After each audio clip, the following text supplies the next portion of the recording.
নমস্কাৰ সকলোকে স্বাগত জনাইছো। বৰ্তমান বিশ্বৰ দৃষ্টি আকৰ্ষণ কৰা ভাৰতবৰ্ষত এটা বস্তু আছে যেটো যথেষ্ট বিতৰ্কিত। সেই বিতৰ্কিত বস্তুটোৰ নাম হ'ল বনতাৰা। এটা বনতাৰাৰ সপক্ষে বহু যুক্তি দিয়া আছে।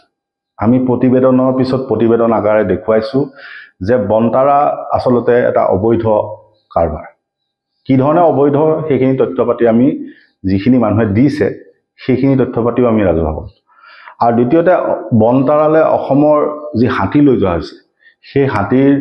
অবৈধ সৰবৰাহ বা সিন্ডিকেট সন্দৰ্ভতো আমি তথ্য পাতি ৰাজহুৱা কৰিছো। এতিয়া সেই ক্ষেত্ৰত আমি শেহতীয়া দুটা প্ৰতিবেদন আমি ৰাজহুৱা কৰিব বিচাৰিছো। এটা প্ৰতিবেদন প্ৰকাশিত হৈছে দ্য ফ্ৰণ্টলাইন মেগাজিনত আৰু দ্বিতীয়টো প্ৰকাশিত হৈছে এনিমেল 24x7 নামৰ এটা সংগঠনৰ এটা ৱেবছাইট। এতিয়া সেই এনিমেল 24x7 নামৰ সংগঠনটোৰ যিটো ৱেবছাইট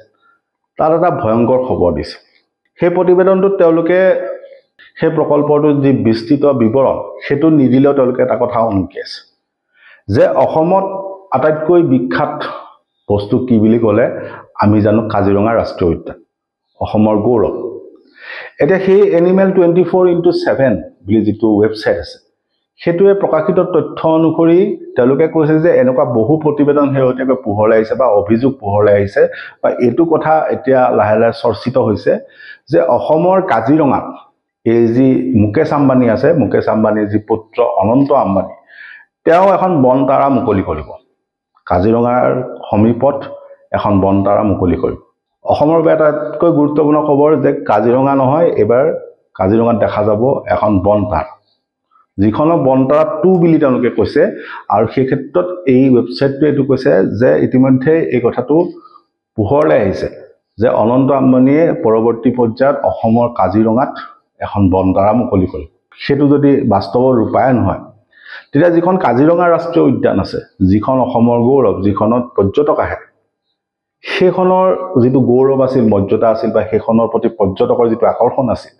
সেইটো কিন্তু হ্ৰাস পাব। এতিয়া এই কথাটো সত্যতা কিমান আমি নাজানো, কিন্তু ৱেবছাইটটোত এইটো কথা কৈ দিছে।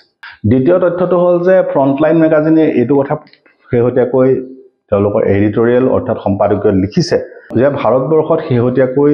জৈৱ বৈচিত্ৰ্য হ্ৰাস পাইছে। কেৱল ভাৰতবৰ্ষত বনাঞ্চল নহয়, বাকী যিসমূহ উপাদান আছিল, জলাশয়, বন্যপ্ৰাণী বা চৰাই চিৰিকটি, গোটেইবিলাকৰ যিটো পৰিৱেশ তন্ত্ৰ আছিল সেই পৰিৱেশ তন্ত্ৰটো হ্ৰাস পাইছে। এতিয়া সেই ক্ষেত্ৰত তেওঁলোকে কৈছে যে যিটো গ্লোবেল নেচাৰেল কনজাৰভেশ্যন ইণ্ডেক্স আছে বা যিটো বিশ্বজুৰি পৰিৱেশ সংৰক্ষণৰ যিটো মাপকাঠি আছে সেইটোত ভাৰতবৰ্ষৰ স্থান হৈছে 180খন দেশৰ ভিতৰত 174, অৰ্থাৎ 176। অৰ্থাৎ ভাৰতবৰ্ষত এতিয়া জৈৱ বৈচিত্ৰ্য পৰিৱেশ তন্ত্ৰ হ্ৰাস পাই আহিছে।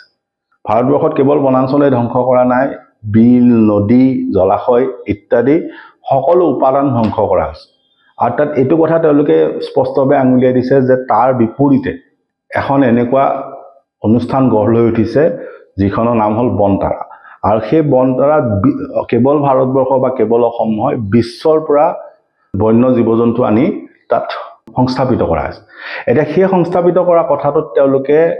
আশংকা প্ৰকাশ কৰিছে যে বিশ্বৰ এই যিসমূহ বন্যপ্ৰাণী বনতাৰালৈ অনা হৈছে এইসমূহ বৈধভাৱে অনা হৈছে নে অবৈধভাৱে অনা হৈছে। সেই ক্ষেত্ৰত তেওঁলোকে জাৰ্মানীৰ এখন বাতৰি কাকত আৰু ভেনেজুৱেলাৰ এটা ইনভেষ্টিগেটিভ ৰিপৰ্ট বা এটা অনুসন্ধানমূলক বাতৰিৰ কথা তেওঁলোকে টানি আনি কৈছে যে বনতাৰাত শেহতীয়াকৈ অভিযোগ উঠিছে বিশ্বৰ পৰা চোৰাংভাৱে বন্যপ্ৰাণী ধৰি আনি বনতাৰাত ৰখা হৈছে। এতিয়া সেই অভিযোগটোৰ ক্ষেত্ৰত ফ্ৰণ্টলাইনে সেইখিনি এডিটৰিয়েলত প্ৰকাশ কৰিছে। ইয়াৰ সত্যতা অনন্ত আম্বানী বা ৰিলায়েন্সে দিব পাৰিব, কিন্তু ইয়াত আশ্চৰ্যজনক কথাটো হ'ল যে ডিচেম্বৰ 2024 এই জাৰ্মানীৰ যিখন বাতৰি কাকত আৰু যিটো ভেনেজুৱেলাৰ ৰিপৰ্ট প্ৰতিবেদন সেইটোত কোৱা হৈছে যে ডিচেম্বৰ 2024 বনতাৰালৈ 39,000 জীৱ জন্তু অনা হৈছে। কিন্তু তেওঁলোকৰ অফিচিয়েল যিটো ৱেবছাইট সেইটোত কোৱা হৈছে যে তাত মাত্ৰ 2,000 জীৱ জন্তু আছে। কিন্তু এই দুইটা প্ৰতিবেদনে এই কথাটো পোহৰলৈ আনিছে যে তাত প্ৰায় 39,000 জীৱ জন্তু আনি সংস্থাপিত কৰা হৈছে সমগ্ৰ বিশ্বৰ পৰা। আৰু এই জীৱ জন্তুসমূহ যেনেকৈ অনা হৈছে সেই অনাৰ যিটো প্ৰক্ৰিয়া সেইটোক লৈ তেওঁলোকে প্ৰশ্ন কৰিছে। তেওঁলোকে এটা অবৈধভাৱে অনা বা চোৰাংভাৱে অনাৰ কথাটো তেওঁলোকে টানি আনিছে। এতিয়া সেই ক্ষেত্ৰত এনিমেল 24x7 যিটো ৱেবছাইট তেওঁলোকে কোৱা অনুসৰি যে এই বনতাৰাত যিসমূহ জীৱ জন্তু আনিছে সেইসমূহে বিশ্বত এখন নতুন বজাৰৰ সৃষ্টি কৰে যিখন বজাৰত চোৰাংভাৱে অবৈধভাৱে বন্য জীৱ জন্তু আনিব পৰা এটা ব্যৱস্থা তৈয়াৰ কৰা হৈছে যিটো সংস্থাপন দিয়া হৈছে বনতাৰা আৰু দ্বিতীয় কথাটো কৈছে যে এই বনতাৰা নামৰ যিটো অনুষ্ঠান অনন্ত আম্বানীয়ে গঢ় দিছে এইটো world association of zoo and aquatic park এইটো এটা সংস্থা আছে বিশ্বজুৰি world association of zoo and aquatic park বুলি কোৱা হয় সেই সংস্থাটোৰ সদস্য নহয় আৰু দ্বিতীয়তে তেওঁলোক European association of zoos and একুৰিয়ামৰো সদস্য নহয় এতিয়া এই দুইটা সংস্থাৰ কাম কি বুলি ক'লে যে এই দুইটা সংস্থাই বিশ্বত যিমানবিলাক চিৰিয়াখানা আছে যিমানবিলাক ৱাটাৰ পাৰ্ক আছে বা তেনেকুৱা ধৰণৰ অনুষ্ঠান আছে বন্যপ্ৰাণী য'ত ৰখা হয় সেই অনুষ্ঠানবিলাকৰ এইবিলাক সমূহীয়া সংস্থা সেই তাৰ ভিতৰত অন্যতম হ'ল world association of zoo and aquatic park আৰু European association of zoos and aquarium এই দুইটা সংস্থা সেই জুসমূহৰ চিৰিয়াখানাসমূহৰ সমূহীয়া অৰ্গেনাইজেশ্যন এতিয়া এই দুইটা সংস্থাই আচলতে এই বিশ্বত যিমান চিৰিয়াখানা আছে বা অন্যান্য বন্যপ্ৰাণী সংৰক্ষণ কৰা সংস্থা আছে সেইসমূহক বন্যপ্ৰাণী দিয়ে যিটো আইনীভাৱে হয় বুলি ধৰা হয় এতিয়া সেই দুইটা সংস্থাৰ অধীনত কিন্তু বনতাৰা নাই প্ৰথম কথা দ্বিতীয় কথা হ'ল জাৰ্মানী যিখন বাতৰি কাকতে এই শেহতীয়া প্ৰতিবেদনটো প্ৰকাশ কৰিছে তেওঁলোকক এছজেড বুলি কোৱা হয় এতিয়া এছজেডে শেহতীয়া মাৰ্চ মাহত বনতাৰাত বাস্তৱত আহিছিল যে বনতাৰাখন কি বনতাৰাৰ ভিতৰত কি চলি আছে অনন্ত আম্বানী এই প্ৰকল্পৰ ভিতৰত কি চলি আছে সেইটো সন্দৰ্ভত জানিবলৈ তেওঁলোকে তালৈ আহিছিল এছজেড সংবাদ মাধ্যমৰ সাংবাদিক আহিছিল এতিয়া তেওঁলোকে প্ৰৱেশ কৰাৰ লগে লগে তেওঁলোকক এখন কাগজত চহী কৰিব দিয়া আছে যিখন আছিল নো ডিছক্ল'জাৰ এগ্ৰিমেণ্ট এটা নো ডিছক্ল'জাৰ এগ্ৰিমেণ্ট মানে হ'ল যে তেওঁলোকে বনতাৰাৰ ভিতৰত কি চলি আছে সেই কথাটো জানিব নোৱাৰিব আৰু সেইটো প্ৰকাশ কৰিব নোৱাৰিব তাৰ বাবে এখন কাগজত চহী কৰা হৈছে যিটো নো ডিছক্ল'জাৰ এগ্ৰিমেণ্ট অৰ্থাৎ সেই কথাটোৱে এটা কথা প্ৰমাণিত কৰে যে তেওঁলোকে যিবিলাক অভিযোগ আনি আছে যে চোৰাং অবৈধ বন্যপ্ৰাণী অনাৰ যিবিলাক অভিযোগ শেহতীয়াকৈ উত্থাপিত হৈছে সেই কথাখিনিক লৈ এটা প্ৰশ্ন থাকিব যে আচলতে সেই অনুষ্ঠানটোৰ ভিতৰত অনন্ত আম্বানীৰ এই অনুষ্ঠানটোৰ ভিতৰত বনতাৰাৰ ভিতৰত কি চলি আছে সেইটোক লৈ প্ৰশ্ন থাকিব কাৰণ তেওঁলোকে সাংবাদিকক নো ডিছক্ল'জাৰ এগ্ৰিমেণ্ট চহী কৰিবলৈ কৈছিল অৰ্থাৎ বাহিৰত সেইখিনি কথা প্ৰকাশ কৰিব নোৱাৰে তাৰমানে এইটো বুজালে যে তাৰ ভিতৰত কি চলি আছে লগতে এই ক্ষেত্ৰত আৰু এটা চাইটেশ্যন তেওঁলোকে আনিছে বা আৰু এটা কথা তেওঁলোকে উল্লেখ কৰিছে যে দক্ষিণ আফ্ৰিকাৰ যিটো wild life animal protection forum আছে অৰ্থাৎ দক্ষিণ আফ্ৰিকাৰ যিখন বন্যপ্ৰাণী সংৰক্ষণৰ এখন সমূহীয়া অনুষ্ঠান আছে যিটোৰ অধীনত বহুত সংস্থা আছে সেই সংস্থাটোৱে শেহতীয়াকৈ বনতাৰাৰ ওপৰত প্ৰশ্ন উত্থাপন কৰিছে তেওঁলোকে এটা প্ৰতিবেদন বা তেওঁলোকে এটা ৰিলিজ জাৰি কৰিছিলে যিটোত তেওঁলোকে কৈছে যে বনতাৰাৰ ভিতৰত থকা বন্যপ্ৰাণীসমূহ অবৈধ এতিয়া সেই সন্দৰ্ভত ভাৰতবৰ্ষত ডেকান হেৰাল্ড টেলিগ্ৰাফ আৰু ট্ৰিবিউন নামৰ তিনিখন বাতৰি কাকতে বাতৰি পৰিৱেশন কৰিছিল আৰু তেওঁলোকৰ ৱেবছাইটত এটা